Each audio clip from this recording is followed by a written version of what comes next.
I hate this job.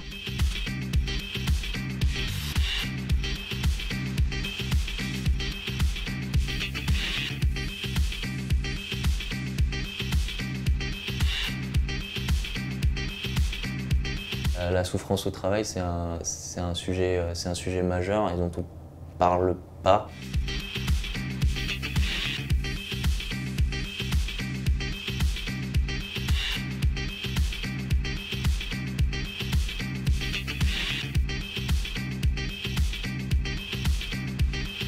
Le métier de Chief Happiness Officer, c'est quelqu'un qui va dire déjà, on va se réunir, on va former des groupes de travail et on va essayer de déterminer tous ensemble quelle serait pour vous la boîte idéale demain.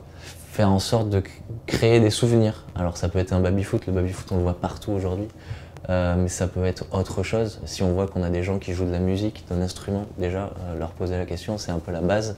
Et pourquoi pas organiser des concerts en interne. On peut créer un truc qui s'appelle le mur de la gratitude, le Wall of Gratitude, parce que c'est encore un truc américain, où on va, à chaque fois que quelqu'un nous fait plaisir dans la journée, lui mettre un petit post-it sur un mur en disant « merci, c'est cool ».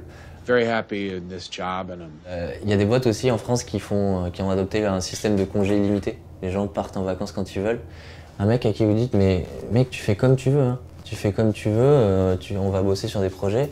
Et ben, il va rester un peu plus longtemps, quoi. Moi, j'ai jamais vu des gens autant engagés que des gens qui avaient énormément de liberté.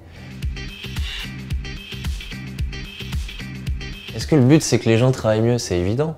On est quand même dans le monde de l'entreprise, donc le but, c'est que les gens travaillent mieux, soient plus performants et finalement soient plus engagés dans l'entreprise. C'est une certitude. Après, est-ce que ça veut dire en abuser, profiter de ça pour cacher des choses, tirer le stress encore plus que ce qu'il n'est, etc. Il y a des gens qui font ça, mais c'est comme tous les outils qu'on peut remettre à la disposition. C'est pas l'outil qui est en cause, c'est la manière de l'utiliser. On ne peut pas aborder ce métier de Chief Happiness Officer si on l'aborde d'un côté résolution d'une souffrance ou d'un problème. On peut l'aborder, ou du moins on ne peut pas l'appeler comme ça, parce que si vous avez une personne en face de vous qui est en souffrance et que vous lui dites « Ah mais ça tombe bien, t'es en souffrance, toi t'as foutu un happiness manager, tu vas être super content demain », et bien là le mec il va vous dire « Mais vous vous foutez de ma gueule ».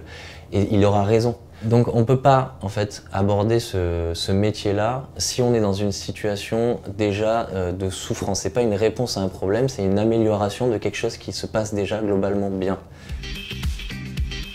La nature du travail en elle-même est en train de changer.